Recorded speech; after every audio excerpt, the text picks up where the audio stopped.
My name is Angus Henderson, and today is February 14th, 2019. Happy Valentine's Day! I'm talking to Professor Alan Scott, who teaches music history at OSU Stillwater.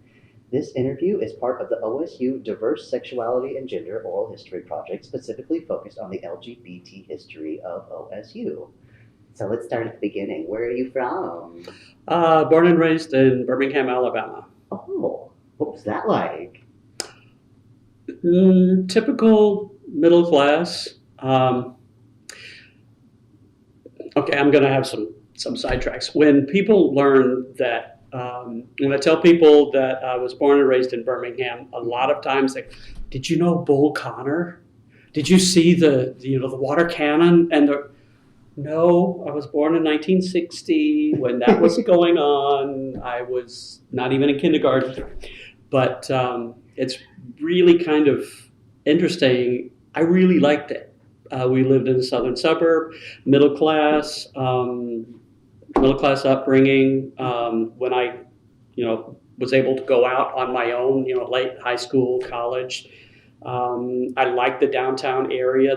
The southern side of the downtown area, probably south side, was one of those places where you went for the funky bookstores and the cafes and that sort of thing. So there's a lot I liked about it. Also, it was a big steel town, and and it was polluted. We would have orange and brown sunsets, but when the steel market crashed in the 70s, then that turned out to be a good thing for Birmingham because it really cleaned up the air and cleaned up the city. And now Birmingham is run on information, medical technology, medicine. So it's really transformed from an old steel town to high tech. Wow. But then we're still talking about Alabama, deep south. I was born in 1960, so the 60s, 70s, and I was raised in a evangelical, charismatic family religious tradition that was extremely conservative and very authoritarian. So it took me a long time to realize my sexuality, and I didn't feel the freedom to even start to act on it until I was almost graduating from college. So, and I've seen a lot of therapists and taken a lot of drugs since then. So say we all. Oh, well, what you gonna do? Yeah. So, but I was able to, I wanted to do music since elementary school. I started playing trombone and band in the 6th grade, started singing in high school. And so by the time I graduated, I was going to be a music major. You were hooked. So, yep, that was it. It sounds like you kind of figured out what was going on with you before those last few years of college, though. What was it like to know and not act on it? What was it like to sort of figure out that you were maybe different in some way? Terrifying. Oh. The way I was raised, it was an evangelical, charismatic church, but quite fundamentalist or quite rigid or conservative in its theology.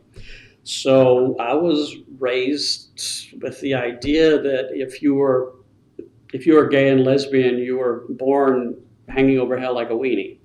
So, I mean, there was no escape. You try and you try and you try, but I never could do it. I was raised in a church in which you were only happy if you parked your brain at the door or never used it. And my twin brother and I questioned everything. So it was really kind of emotionally and intellectually traumatic, going back and forth. But my saving grace, if I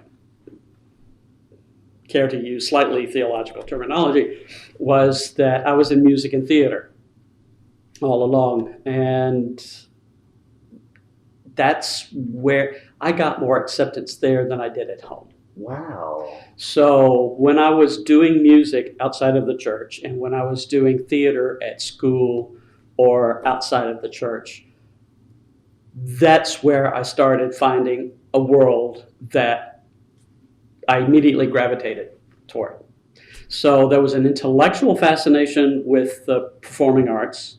I started reading Shakespeare in 6th grade. I was listening to opera in high school. So, I mean, come on. Yeah.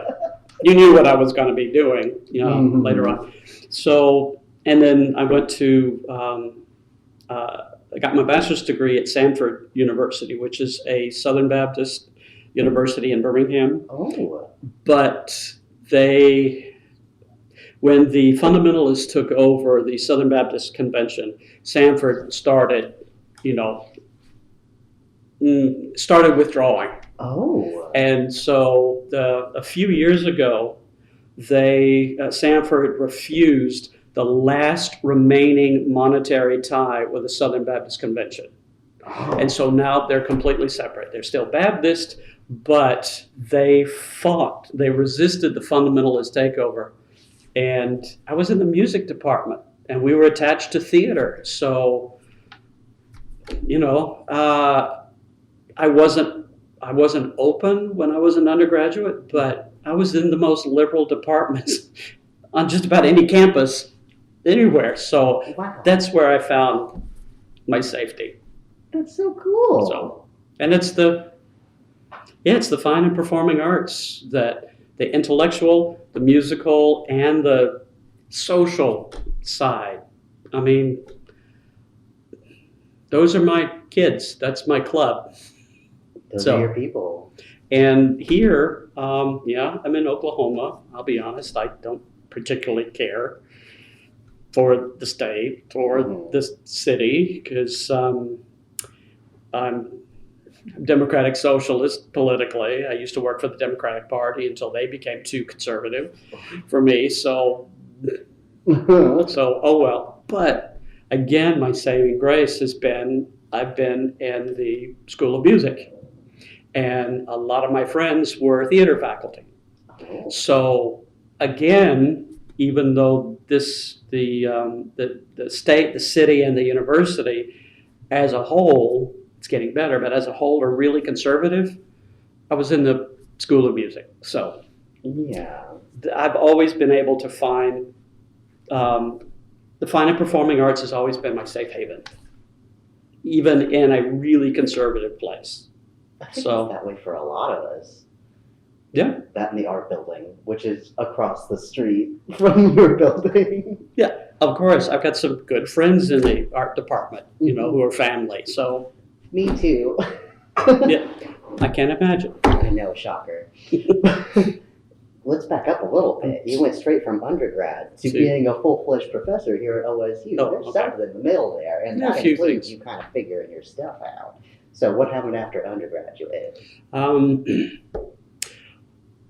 After undergraduate, I was broke, so I worked full-time for a couple of years. But then that's when I started going out to the bars and feeling out the gay underground in Birmingham. Oh. But then, let's see, I graduated in 85. Mhm.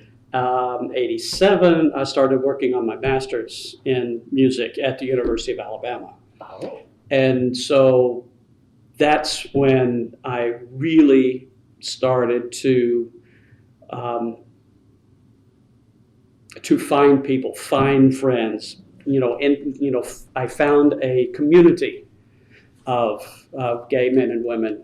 Friends of Dorothy. It's yes, of course. I kind of rabbit trail. I kind of miss those.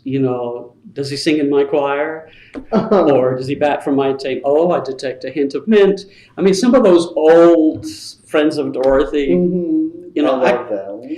I don't like where they came from, kind of what they represent. That kind of code. But I still like the code. It's fun. Yeah. Yeah. My best friend and I, she was, I know that a lot of people do not like this term, but she loved it. She was my fag hag. Oh! And she was straight, I'm gay. Mhm. We would always look at men, but we had completely different tastes, so we never argued. But she would say, oh, you need to meet this guy. I think he sings in your choir. So if it works, it works. I'm sorry, I'm a rabbit trail free association It's okay, I've got you. kind of Keep person. you on track. Okay. Master's, University of Alabama. Mm-hmm. Again, it's still in Alabama, but it's the largest university there. It's a university town. Mm-hmm. So it's kind of like Birmingham. It was conservative, in some cases rigid, but you could find the space. Mm-hmm. And that's where I found my first community. Of course, through the School of Music, some people, but then I began to know other faculty and other people associated with it. There was no gay bar in town until my last year. But I still look back on it, I think this is hysterical. Maybe you won't find it, but I do. There wasn't a gay bar, but there was one place in which everybody was accepted. It was a biker bar called the Chucker downtown. The Chucker? The Chucker. And it was, the only way I can describe it was bikers, and we're talking leather bikers, the whole, bikers, MFA in creative writing, and music, and gays. And everybody was accepted. That's beautiful. Everybody was accepted. I mean, these big burly bikers with the leather and the beards down to here and the headbands and, what looks like gang logo. And it's like, they didn't care. Mm-hmm. Everybody went to the Chucker. Everybody had a good time. Everybody was accepted, which I thought was absolutely cool. That's awesome. And I would have to say this, they had a nice rooftop. And some of us would go up exterior stairwell, go upstairs and smoke pot, and on the roof on nice nights. And this is terrible. The downtown station of the police department was across the street, so we would go up there and pass a joint around and go, "Hi, pig," That was bad. Oh, that was such a beautiful image on top of the biker bar, Chuckers. Right. Across the street from the police station. It was absolutely open and free, and everybody accepted everybody. That's awesome. It was a wonderful place. What a sanctuary. Yeah. Wow. It was a cool sanctuary. Yeah. So, then my last year there, a gay bar finally opened downtown called Michael's. And, of course, everybody was looking forward to it. We loved the Chucker, but you want home community. So Michael's opened, and that became the gathering place for the gay and lesbian community. And so my friends and I would go there just about every weekend, maybe a couple of times during the week. But one of the things that I really liked about it was the bar. Its opening day was on Good Friday. What was the drink special? Rusty Nail. So it was just, when I heard that, it's like, okay, that's my place. Oh my God. In Birmingham, Alabama. Tuscaloosa. Tuscaloosa? Yeah, that's where the main campus of University of Alabama is. Oh, right. So it's a small university town. Mm-hmm. But I wouldn't know what that's like. I can't imagine. Actually, Tuscaloosa, it's a little bit bigger than Stillwater. it's a little bigger. The university campus is a little bit bigger, but it's kind of like this. The main industry is the university, of course, and there are, the economics that surrounded that, but then there were also independent businesses and whatnot. So it was a college town plus, like a larger version of Stillwater. Oh. So, and Stillwater does not have a gay bar. It doesn't, and it's a tragedy. In the past, I moved here in '98, and there wasn't one then. There still isn't one now, Well, which I think is a shame. Yeah, me too. Mm. I've heard there might have been one in the early '80s, but Mm-hmm. I haven't been able to find out a whole lot about it. I'll let you know if I find anything. Okay. I've talked to Jerry, and I'm not sure that he's mentioned there being one. He joined the faculty in '77. Oh, surely. So he would know, but I don't remember him mentioning. He seems like such a cool guy. I'm excited to talk to him. Oh yeah, he is. He really is. That's awesome. But here, So, you got into graduate school when 1987? 87 Mhm. to 90, Mhm. got my master's. In 1990, I started my PhD at Florida State. Oh, well, let's not go too far there yet, because the 80s, the AIDS crisis was going on. Did you hear about it? Oh, yes. How did you first hear Yes. about it? Well, television, newspapers. One thing about my family is we always watch the national and the local news at least once a day. We all read the newspaper. We all fought over the newspaper. So, I mean, when I was 14, yeah, I remember reading articles about the fall of Saigon in the newspaper. I remember Richard Nixon's uh, uh, speech where he announced that he was resigning the office, and the next day when he flew off in Marine One and stuff, my family we kept in touch, which is kind of amazing because some, really conservative evangelical families are kind of sheltered. No, we didn't. We stayed in touch. I still take a daily paper. Wow. Again, it's paper. I mean, I gotta read it. So of course, I remember when the reports about this new disease came out, and I kind of followed it from the beginning. But the first half of the first 3/4 of the 80s was really the height of it. Well, actually, I guess all of the 80s, it was the thing. And that's when, it was during that decade that I came out and started having my first sexual experiences. So basically, I came out at the height of the epidemic, and it was always on everybody's minds. And of course, it just gave fuel to the fire of all of the evangelists and preachers and that sort of thing. It just gave them more ammo to preach against the homosexual lifestyle. So it was a little scary, but by then it was like, damn it, this is who I am and I'm going to act on it.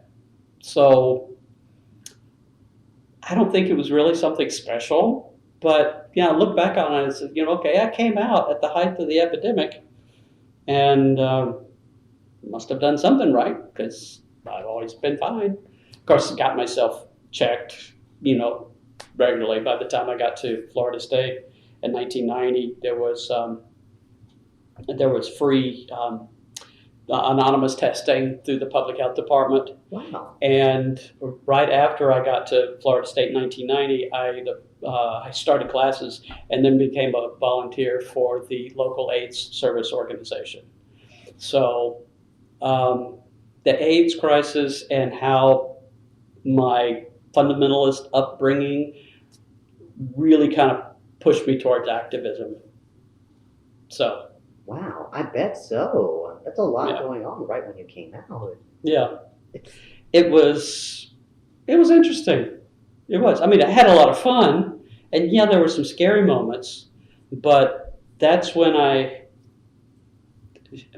my inner queer just started saying, "Damn it, I know my truth, and I'm going to act on it." I mean, it took years for that to, but then. Yeah, I read, in the 80s, I read books that were just awful. Christian response to AIDS and that sort of thing. I still have some of those books that I keep in my library as a reminder, of it. And then also, late when it came out, I read Randy Schilt's book on the progression, of the disease and the band played on. Mm-hmm. So that was a nice balance.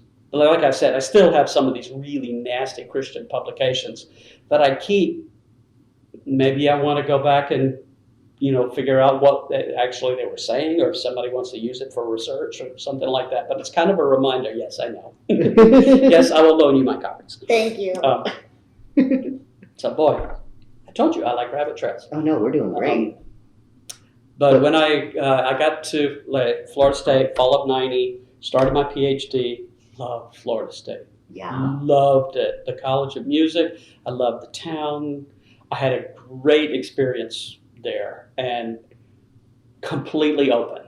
Wow. I could be completely open, which was really nice. And I, was volunteering for an AIDS service organization. I was going to visiting. I was in the buddy program, and I visited some of my buddies in jail, to talk to them about their health and how we're going and how I could help them out. I had one buddy of mine,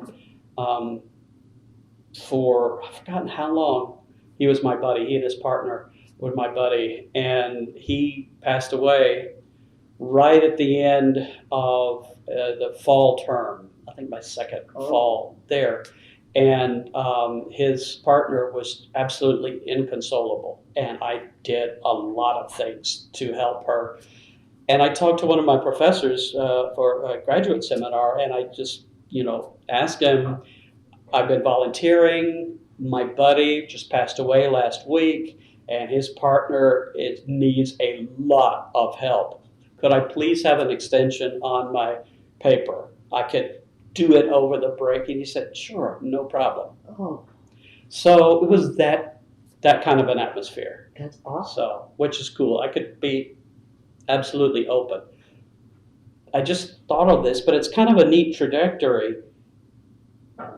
Undergraduate, Baptist University, but in music and theater department, and that's where I really first saying, okay, I'm going to start dealing with this. Master's degree, still large university, small town in Alabama, but that's where I first found a community. Then at Florida State, completely open. So that was kind of a neat progression. It sure was. Will you tell me more about the buddy program? What was that? It was called Big Ben Cares. Cares is comprehensive AIDS, something education and support. Mm-hmm. So basically, it was a volunteer group who we did everything we could to help the HIV positive and AIDS community. We had a buddy program in which a volunteer or two were paired up with someone with AIDS. Usually, once you turn from HIV positive to having the disease, you are automatically put with a buddy. And so we got them food, we took them to the doctor, we would just hang out and have, be friends, because still at that time, a lot of people with AIDS of both sexes were ostracized. Mm-hmm. And even a lot of their gay friends dropped them because they were afraid of, So if they needed it, we were friends. My buddy who passed away in December, he was starting to have long stretches of being in the hospital. And what he needed more was somebody to deal with his partner, basically common law wife. And she required a lot. In order to support him, she needed a lot of support herself. She was pretty demanding. I found out later that she was by far I don't want to say problem, but she was the most demanding and kind of difficult person in the program to help. Oh. And actually, I was given the Volunteer of the Year award because they told me, you were the only person that, she liked, she worked with, you could handle. So, which I thought was kind of neat, but, that's why I was in the program to begin with. So, we did food and clothing drives, and there was a take people to the doctor. We didn't have transportation, kind of thing. So it was just kind of neat to PhD studies in musicology, intense. But then I had something that I could do that was, and now for something completely different, that was fun and a contribution. Because I had come out during the AIDS crisis, and it kind of still was going on. But here's my way of helping. So Sounds like a good way to help. That's really cool. It was fun. It was a little frustrating, but Oh. it was fun. Well, I mean, you still had Tallahassee's the state capital. Mm-hmm. Still, Florida is a kind of a divided state. The north, the Panhandle, is really southern Georgia and southern Alabama. It's really, really conservative. But as you turn the Big Bend and you go down into the peninsula, certain parts become more and more liberal, more and more accepting. Of course, the big cities, Tampa, the Miami metro area, and that sort of thing. They were more liberal. So you can't state Florida is this kind of a state because different regions differ. And where on earth was I going with that? But Tallahassee, even though it's the state capital, it's a large city, and Florida State is a very large school. It was still a part of the most conservative part of Florida. Oh. So it was not politically, socially paradise. Miami would have been. But Florida State, well, Tallahassee was, of course, there was the state legislature. They could be really rotten. But I just realized my 3 schools, 3 fairly large cities, definitely university communities, in pretty conservative places. But I lucked out. I was in arts, theater, and I always had the pocket community through there. That's so cool. Everybody wants to swim in their own pond with the school like them. So I found my ponds. There you go. So I consider myself fortunate. It sounds like you've made it so far, by God. So far, yeah. This is real wood. Yay. It is. It's not pressed wood. Oh, thank Okay, God. next question. I'm rabbit trailing. No, you're not. You're doing good. You got your PhD in Florida, and Right. then what happens? Started looking for a job, Oh. of course, and student loans and all that kind of good stuff. Mm-hmm. I had an assistantship at Florida State, but they only awarded it for 2 years, and the stipend, my monthly stipend, was less than rent. So yeah, I got student loans. But you get a PhD, you want to teach, you want to go into university, that sort of thing. So you go on the market, and the market was terrible. Oh. But I graduated in the summer of '95. Mm-hmm. This is, short rabbit trail. This is nothing to do with much, but I defended my dissertation on a day that the university was closed because of a hurricane warning. It eventually veered off and didn't go through Tallahassee, but it was like, the university's closed because a hurricane's coming, and I still had my dissertation defense. June 6, 1995. That's a very Florida story. Isn't it? When I retire, I'm going Key West. I was going to say, so I graduated, got my PhD in summer of '95, and went on the market.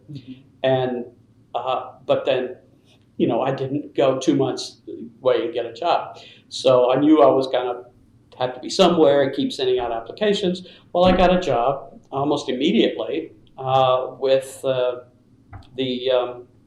School of Music and the College of Music, the Music Library, which was a self-contained library in one of the music buildings. So I had a full-time job. In Florida? I'm sorry, at Florida State. Oh. Yeah, for the school where I just graduated. Oh. So I was one of the full-time people at the music library. Mm-hmm. And worked with great people, had a wonderful boss, the best boss I've ever had. So I thought, okay, well, I can do this for, a few years. I'll just do this, and I'll apply for jobs. All right, overlap. So when I was still working on my doctorate, I joined these were my best friends. These weren't my people. There was a political cabaret theater group called the Fausketeers Club. And they wrote their own original material and did about 3 or 4 productions a year. And so I had friends who were members, and so I joined them, and it was and now for something completely different from PhD studies. So, people ask me, what were they like, or what were we like? And I always said that we were gay and lesbian Saturday Night Live, but funny.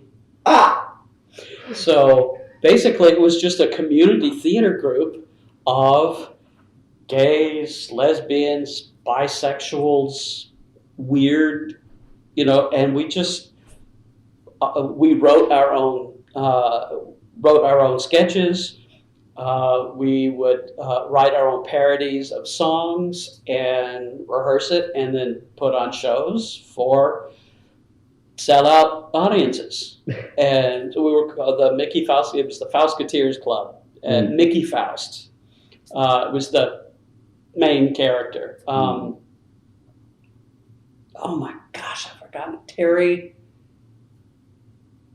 I've forgotten her last name. She's a deaf lesbian performance artist. She and her partner, who was on the faculty at Florida State in the English department, they started the Fausketeers.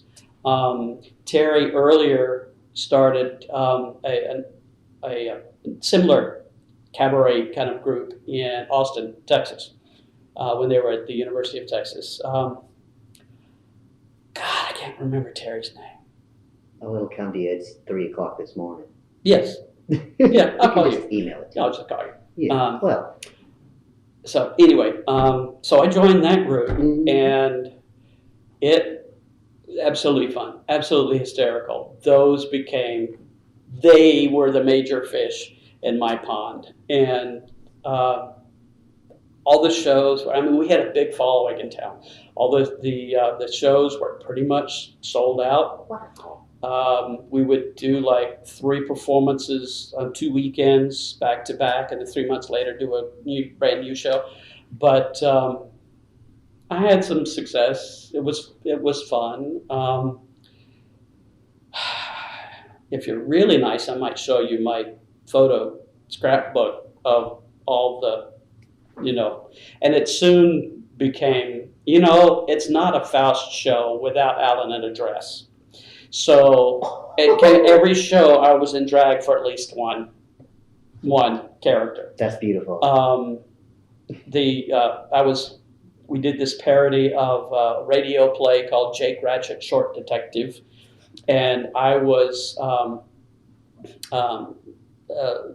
the Prince Minima, but in disguise as Madam X. So I wore a little black dress, fishnet hose, black pumps, get up all in black. And so, Prince Minima was going in disguise. It was called Jake Ratchet Short Detective, Prince Minima, and the Maltese toilet seat.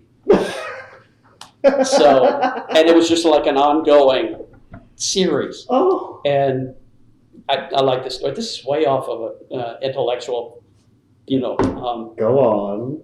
Professor kind of thing.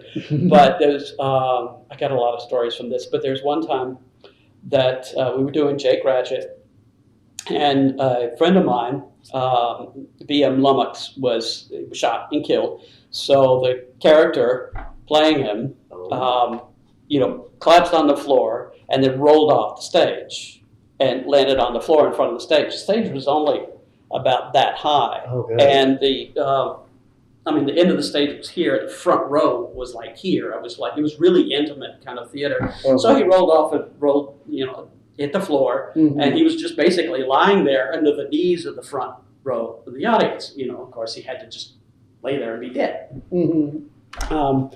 But then he said one time that during one performance, he was lying there. Of course, he could hear everything the audience was doing, and I came on. And he said the first reaction, the guy he was lying basically on the guy's feet. He said as soon as you walked out, the guy said, "Damn, he's got better legs than the girls." Which I thought, okay, I'll take that. Yeah. So I was a Fausketeer for, I don't know, 3-4 years Wow. or so, which was great fun. I mean, we did everything from staging really bad jokes to Prozac Playhouse does Streetcar Named Desire. Stella! Oh, never mind. So it was fun. That's beautiful. It was fun. So working on PhD, then working in a music library, and then that was my creative outlet. Mm-hmm. So, and then actually when I graduated, I just threw a party for myself and just invited everybody. I made my parents stay for that. And basically it was a Mickey Faust party. It was Mickey Faust plus my friends, my music friends, and it was absolutely a blast. That sounds amazing. So I've got to see those pictures later. Yeah, I still have them. Yes, and I have me in a dress. Yes! And I'm dressed as a cockroach in Ratman and Vermin sketch, and me as Madam X. So yeah. Beautiful, beautiful, beautiful. Okay. So you you got your PhD, you were a Fausketeer, you worked in the music library. Yeah. Then what? Like I said, during all this, I was on the market. Mm-hmm. Then I got I was offered a job. Well, of course, took it. It's a 1-year leave replacement position at the Luther College in Decorah, Iowa, mm-hmm. which was an eye-opening experience. I mean, northern Iowa, 15 miles from the Minnesota state line. And there was I think only 8,000 people lived in the entire county. I've forgotten there was no more than 1,000 students there. It's small liberal arts Lutheran school. Mm-hmm. And they had their choral program was, like one of the big, choral programs of the upper Midwest kind of thing. Wow. And so I was there, taught for a year, just replacing their musicologist for a year. That was not fun for a handful of reasons. I was really cramped being at a denominational school. I had some friends. That's where I met my soulmate, Nancy, who was the oboist there.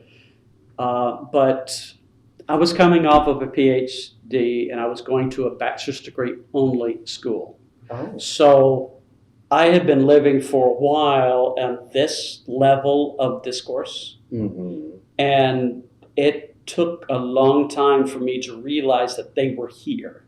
Oh. So it's kind of like a rookie mistake. Every professor, you've been at school, you've been master's, you've been doctorate, you've been operating like this. But then when you start teaching, especially undergrad only, you have to realize that they are not where you have been. And sometimes that realizing that is kind of painful. So I was frustrated, but it wasn't until I came here that I realized that's why I was. But the people there were really nice, and I survived. I wasn't burned at the stake. And there were some cool people there. Good. Was there an active gay population at this tiny Lutheran college? No. Oh. I think I only knew one other gay person who was on the faculty, and he was very closeted.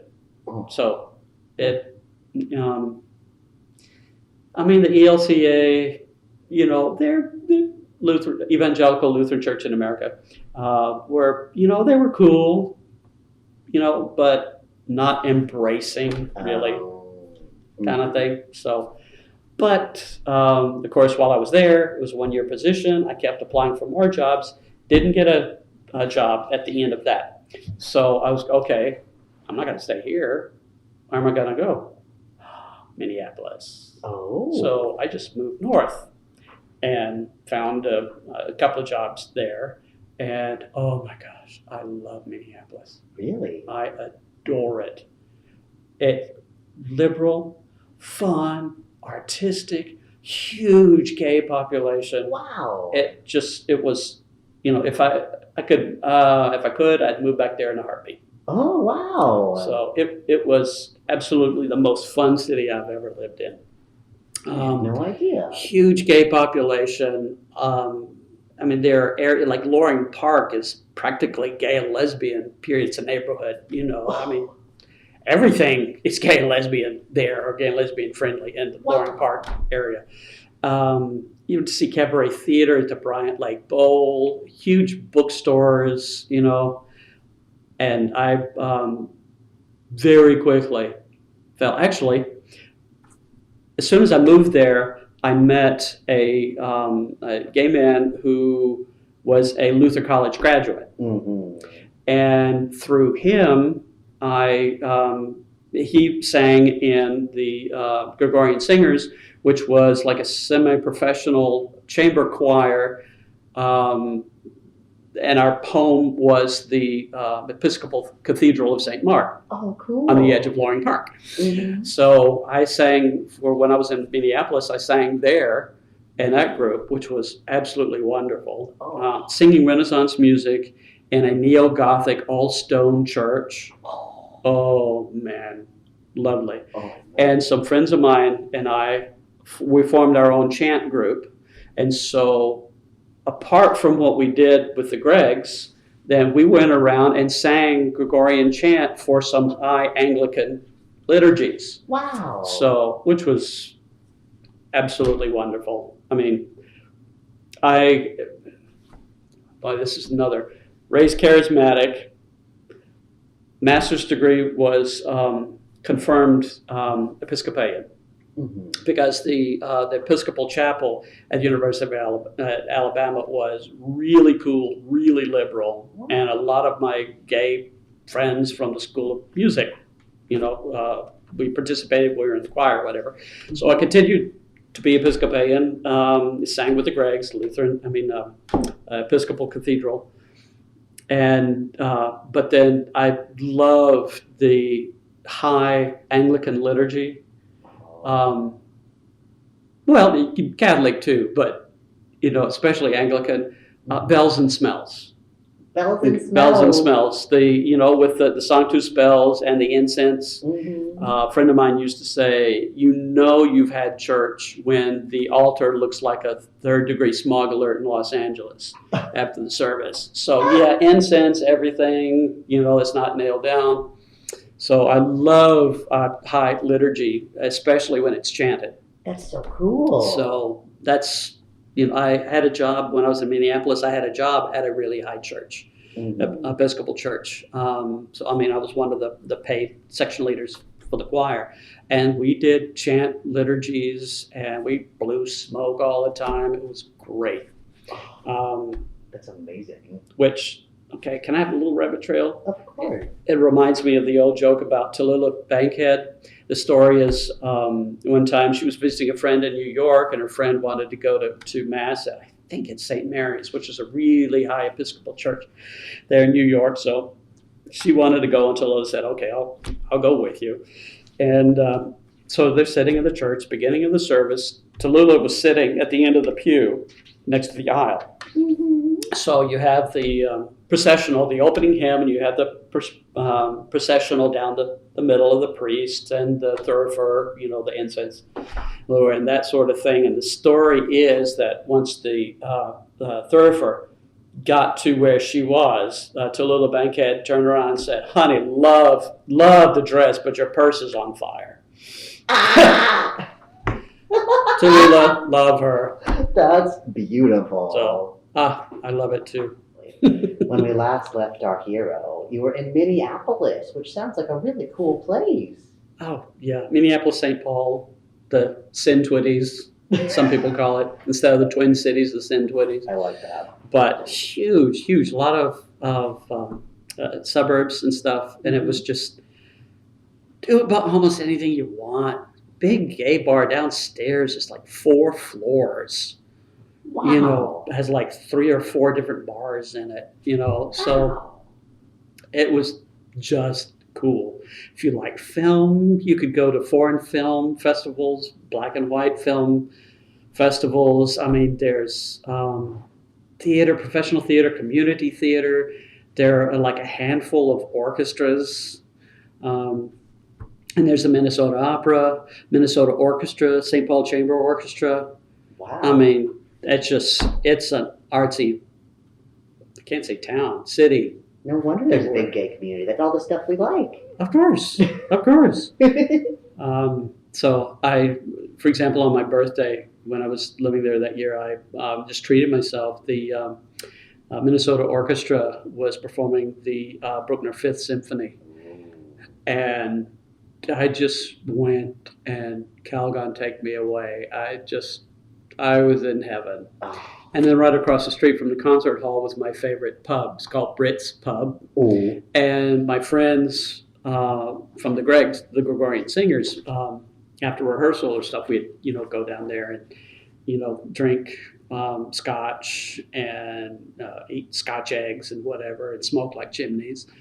So it was fun. You walked in the front door, and on the far wall you saw this huge fireplace, metal fireplace and that sort of thing.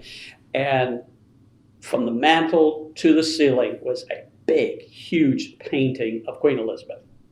So it's like you walk in, you bow, and then you go. It was fun. That is definitely the Brit. That's amazing. Mm-hmm. Oh, it was great. Wonderful place. But then I continued to apply for jobs, and I was really fortunate. I moved there in July or August, something like that, and and got a job that was okay. But then that next spring, I got 2 interviews and 2 job offers. Wow. So, I was shocked. But I weighed the 2 and came here because the School of Music here did not have a musicologist. The last one retired in like 1990. Oh. And this was right after the oil bust, and the state was really pulling back on state subsidies for like education. So they lost positions. This guy retired. They didn't have a full-time music historian, and they just kind of passed the music history classes around to whomever. But they finally got the authorization to have a master's program. You can't have a master's program without a full-time music historian. Ooh. So part of the package for starting the master's program was a new line. Our accreditation agency won't accredit a master's degree program, without a full-time historian. So I got that job. So I came in the fall of '98, which was the first semester of our master's program. So I was part of the package, and 20 and a half years later, here I am. That's really cool.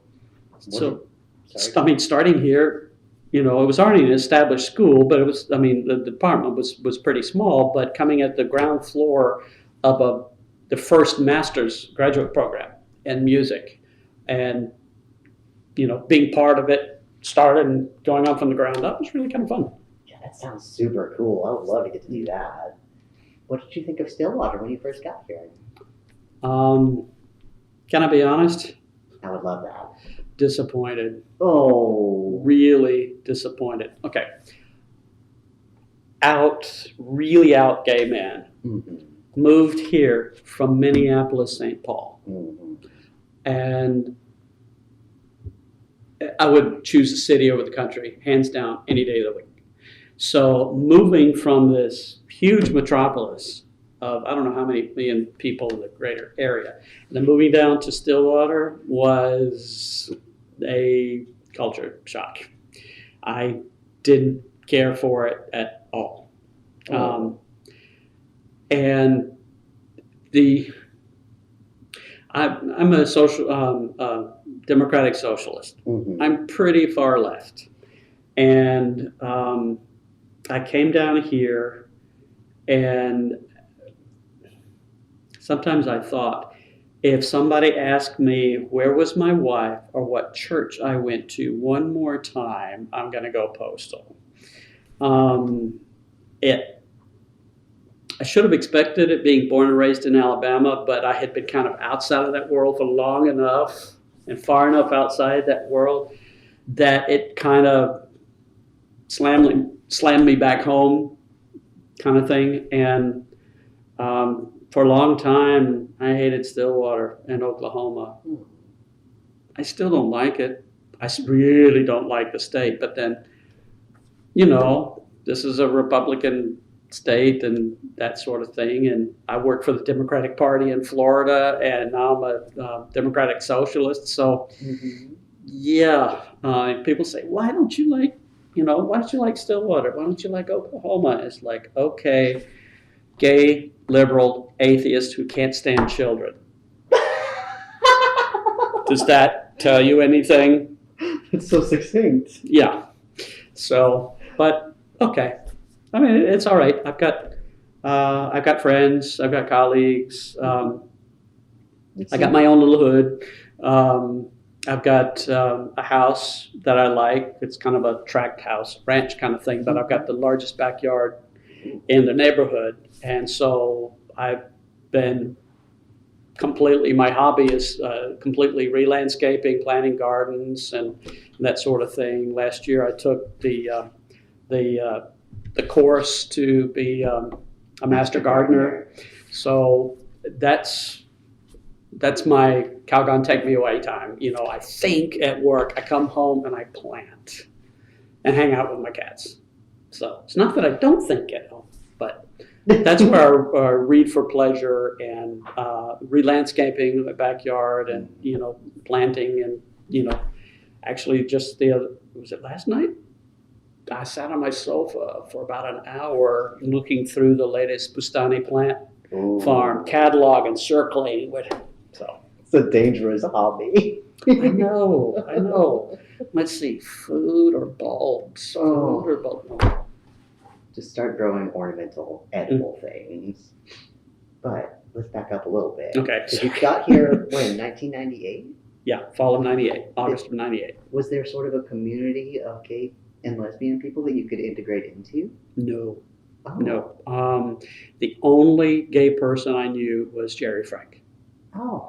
And that's because he was on the hiring committee, the committee that hired me.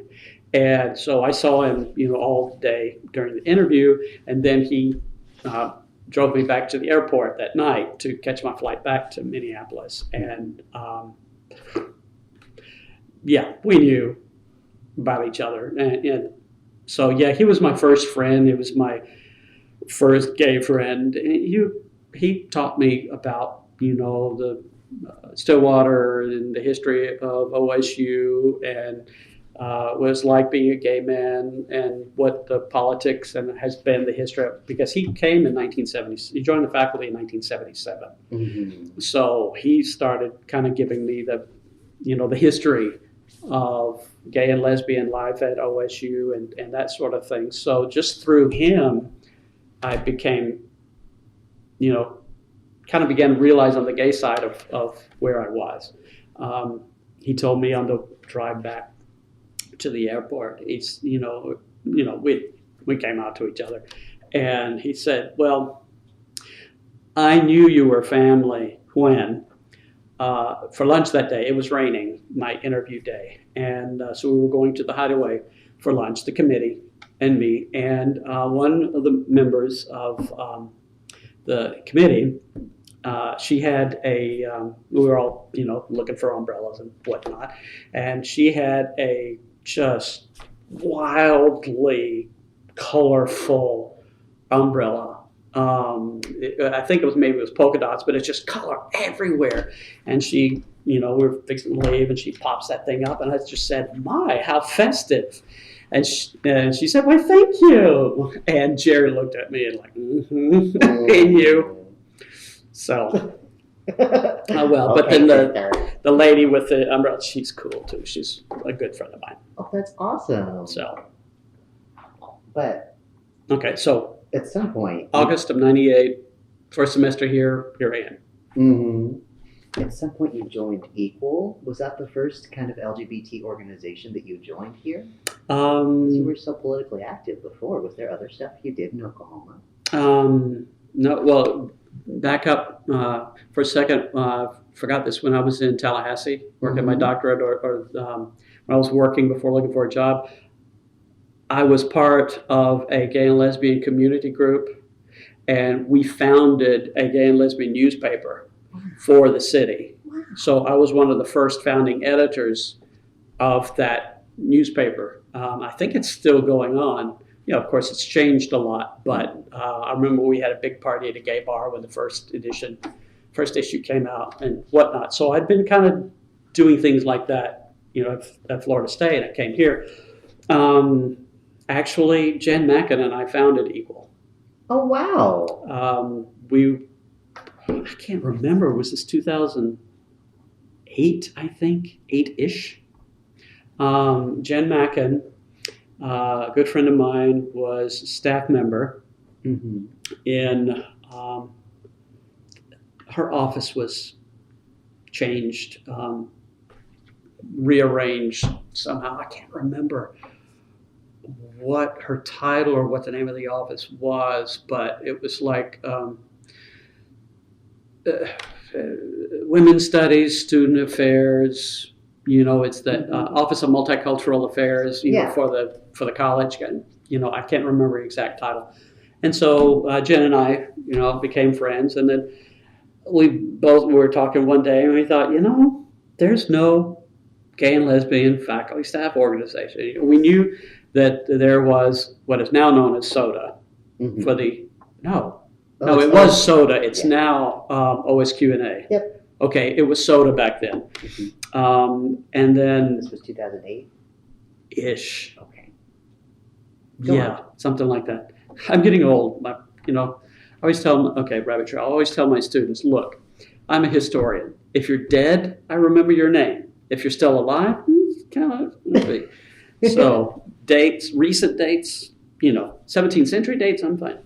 But it was about 2008-ish, and Jen and I were talking, and we were talking about SODA, and then we had heard that there was a graduate, student group that was, trying to form or something like that, and we said, well, there's no gay and lesbian faculty staff, group. And we thought, well, let's start one. So we basically what we did was we crafted a letter saying, inviting anybody who wants to, if you want to talk about starting a group like this, then we just called a meeting. Please, if you're interested in being part of a group like this, then contact either me, contact Alan or Jen, and we'll see if there's enough interest to start meeting or start, planning a group. And that was sent out over the faculty and the staff listserv. So it's just basic introductory thing. Mm-hmm. Boy, did we get answers. Oh man, we got answers. Handful of them were, yes, I'd like to. Please put me on a mailing list and let me know. The majority, however, were, I say, Christian ugly. This is foul. How can you dare propose to having an official group associated with a university for such ungodly, unnatural behavior? And there's not a Christian group on campus. There shouldn't be one of these until there's a Christian group on campus. And some of them were really frighteningly ugly. Oh. But we had enough interest. We called a meeting. People, came and they were interested.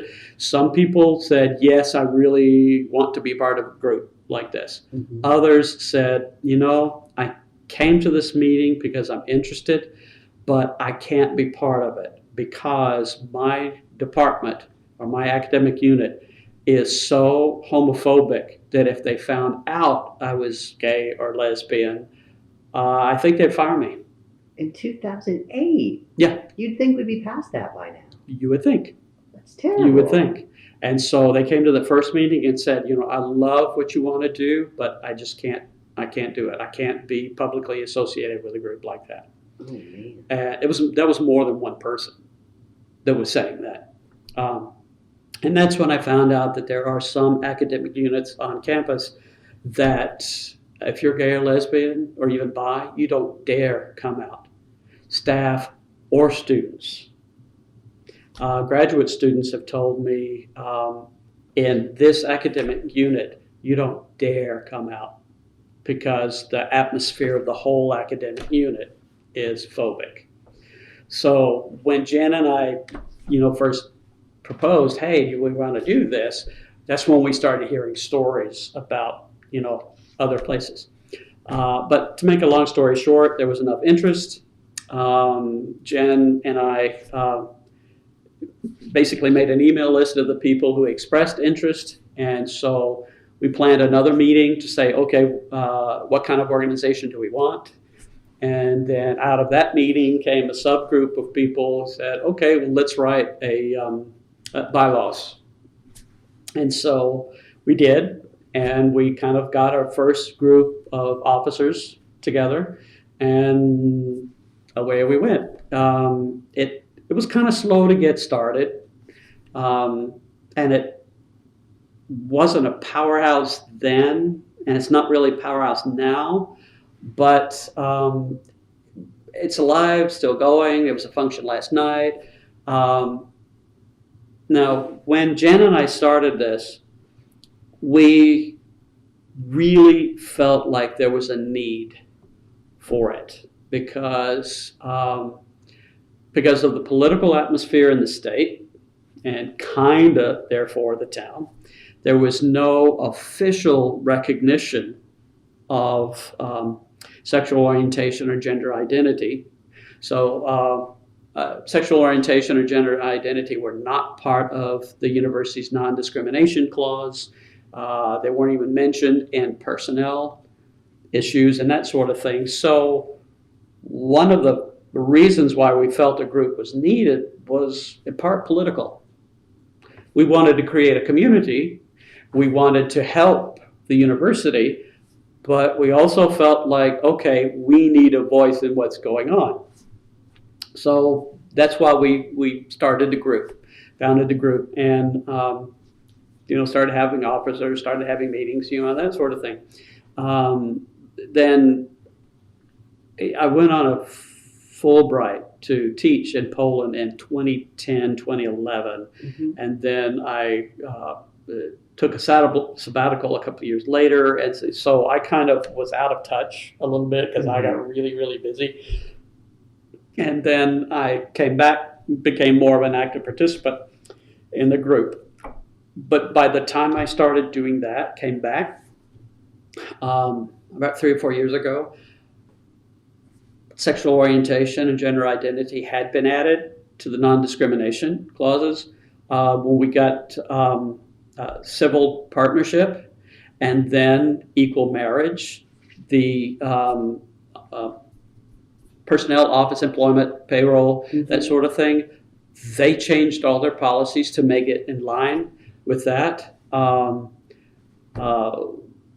It's now OSQ&A was going strong.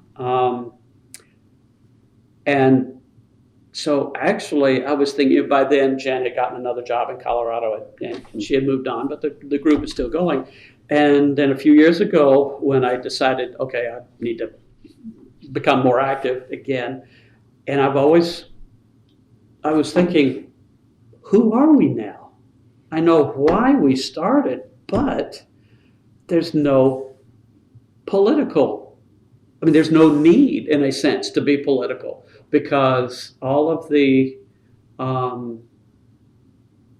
needs, the recognition, the non-discrimination policies, the equal marriage policies and all that stuff are political issues that weren't in place when we started the group. They are now.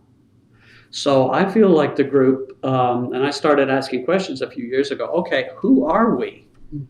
Here's why we started, and here's where the university community is now.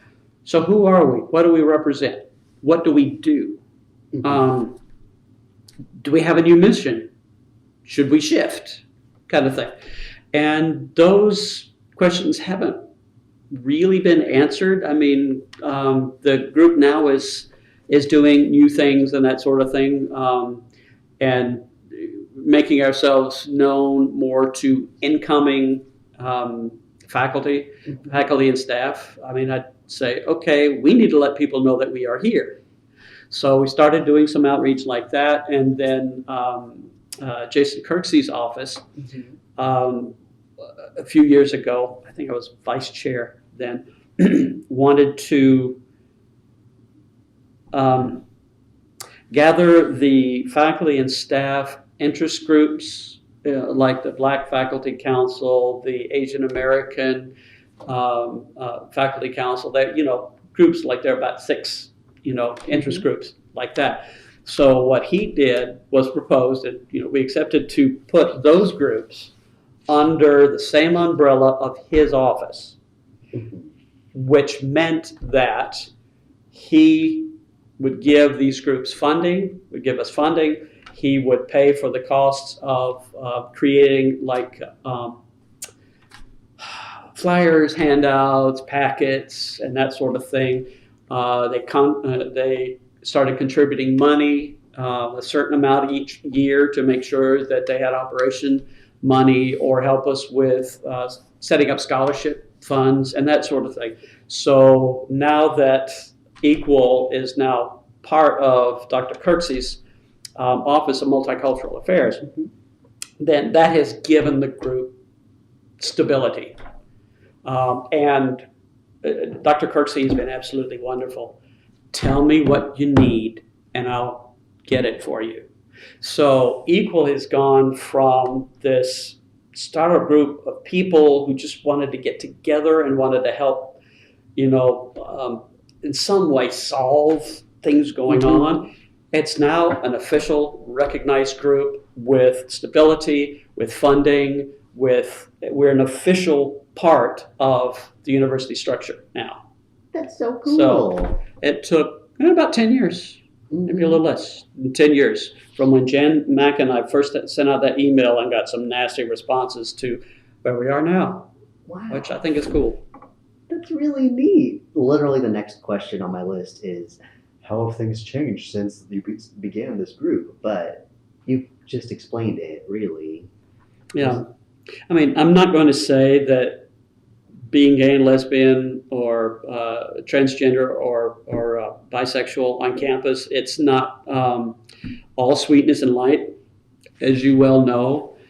However, from what I can tell, there is no official discrimination or non-inclusion.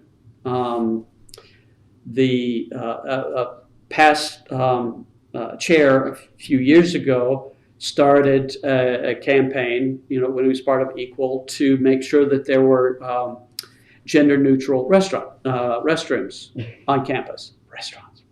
I don't know. I think most are, but go on. Yeah. And so he started this kind of campaign to, awareness, that sort of bring awareness to the situation. And now that's not a problem. We're, as I said, I'm a faculty member in the School of Music. They're building a new performing arts center, and they're the next phase, actually they've already broken ground, is to build a brand new School of Music building. Oh, yeah. And so for the past year and a half or so, we've been going over plans. What spaces do we need, how big they should be, how many classrooms, how many studios, that sort of thing. And we, a number of those meetings were with university officials, like people like Joe Weaver. And so one time, Joe, vice president for financial, for the official point. So we were at a meeting discussing things, and one person pointed out, okay, the top floor, the 4th floor, is all studios, faculty teaching spaces, but there's not a bathroom up there. Oh, okay. So we talked to the architects, then they put one in, and it was just one bathroom. And at one meeting, Joe Weaver was there, and somebody said, that's only one bathroom. I mean, don't we need a men's bathroom and a women's bathroom? And I held up my hand and said, no, because it is one of the university's policies now is to try to increase the number of gender equal bathrooms on campus. And Joe Weaver immediately spoke up and said, that's right. So even that issue Wow. is a non-issue. Wow. So we've got, in the plans, they're going to build one bathroom on the 4th floor, and it's going to be gender neutral. Mm-hmm. That's how the art building is too. So, I mean, who'd have thunk the state university in the middle of Oklahoma would be as progressive as it is? So that's why, I mean, yeah, there are individual instances of maybe discrimination or something like that, but the university's come a long way. It sounds like it. I mean, I've been digging through the paper archives of the OOHRP, and there was some homophobic stuff in there up until pretty recently. Do you remember reading the OOHRP and all this stuff in it? Occasionally. Mm-hmm. I was not a regular reader. For a long time, I was doing research, trying to get tenure, and that sort of thing. But yes, I heard of incidents and that sort of thing. And there's still things going on in college campuses today, a lot racial, but still gender directed and still some homophobia, that kind of thing. But the university administration as a body, OSU has, I think, made major strides since Equal was started. No job is ever completely finished. No situation is ever perfect. But I would say, to quote the old Virginia Slims ad, you've come a long way, baby. And I just dated myself with that. It's okay. So, yes, it is okay. Yeah. Oklahoma. Okay. Well, thank you for starting Equal with Jen Mack, and it seems like that's done a lot of good. That's really cool. I think so. The only thing that Equal has not done, and I tried to do it, but it kind of fizzled, is when I asked the question, who are we as Equal? Who are we?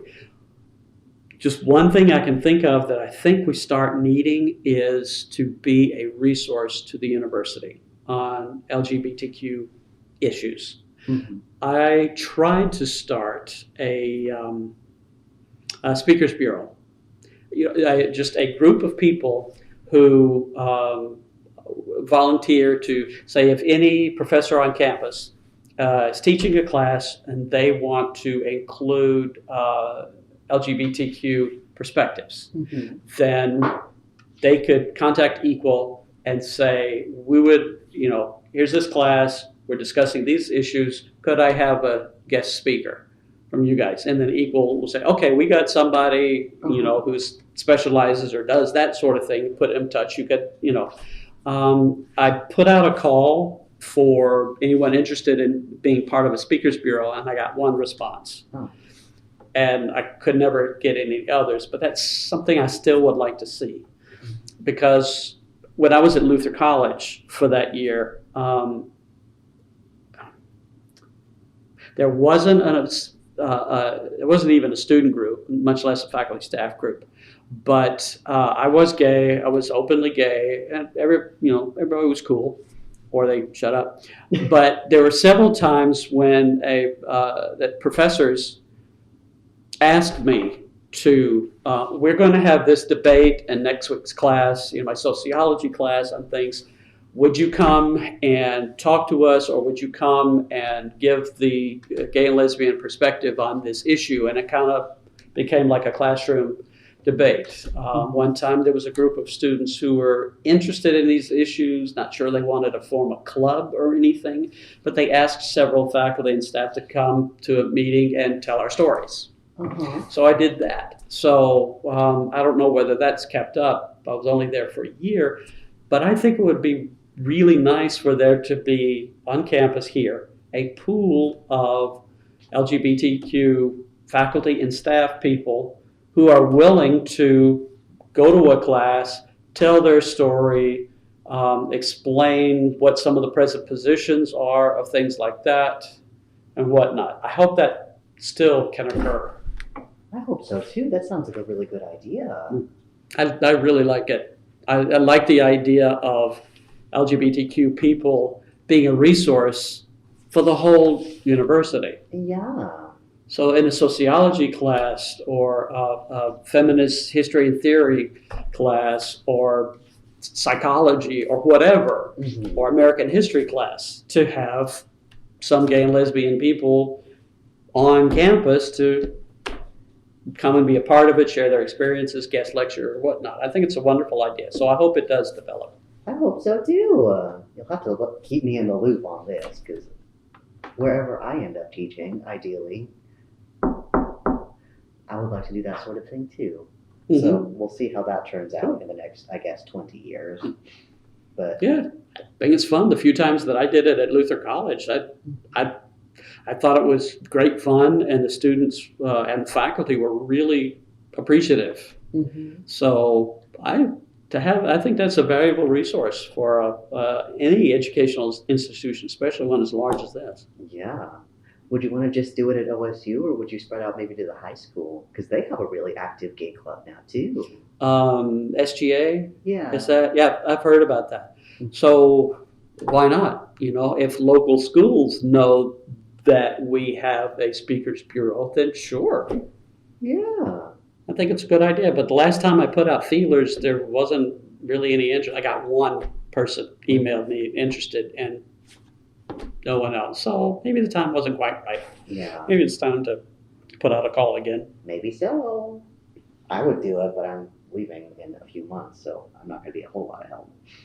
But you told me in the questionnaire that you wanted to talk about social issues specifically. Is there anything we've missed that you wanted really badly to talk about? No. All right. No, I think that's it. Well, good. And a thing that I like to ask everybody, especially if they're like real life adults who've got jobs and houses, you know. Does that mean you're an adult? Well, at a certain Maybe on the outside. Well, look. The point is. Okay, sorry. That's what I do. It's like you were a professor or something. But anyway, do you have any advice for like the 18, 19-year-old kids who are just getting to college and just starting to figure themselves out? Find friends, find allies. Don't be afraid to ask people. For example, you might be in a degree program or a college that you get vibes that it's really not friendly. Go to the humanities. If you take a language, you know, for example, okay, I have to take a year of German or a year of Spanish, whatever, for my degree program. Come over to Henderson. We're cool. And I'm not the only LGBTQ faculty in that area. Music, theater, art. We're cool. So a lot of English professors are cool. So ultimately, you're going to have to take some classes in one of those academic units. And I think they are the safest spaces on campus if you're first exploring music and theater. I don't know about language majors or art majors. I don't know that many, but I know a lot of English majors. It's like, oh, come on. If you're gay, you're out. So, you know, if you take a class, even theater appreciation or intro to music, then yeah, the faculty that I know will absolutely be hands down helpful. So don't be afraid to ask. And once you find the strength, don't be afraid to be out. What is that old saying? Those who mind don't matter, and those who don't. Those who matter don't mind? Those who matter don't mind, and those who mind don't matter. There you go. So there it is. I've three friends, a couple of friends of mine and I we're kind of disturbed about, you know, a situation. And we've decided to be honey badgers. Honey badger don't care. Honey badger don't give a shit. So, if you have to get in touch with your inner honey badger, do it. But come out wherever you are. Okay, I'm going to end with this, and it's really bad, but a friend of mine at Florida State, who was part of this community group that I was a part of it, and that was a real anti-gay, homophobic time back then, but he always laughed and said that his motto was, 10% is not enough, recruit, recruit, recruit, which is nicely subversive, which I like. That's beautiful. Thank you so much for taking the You're time welcome. to talk with me today. Thank you. It was fun.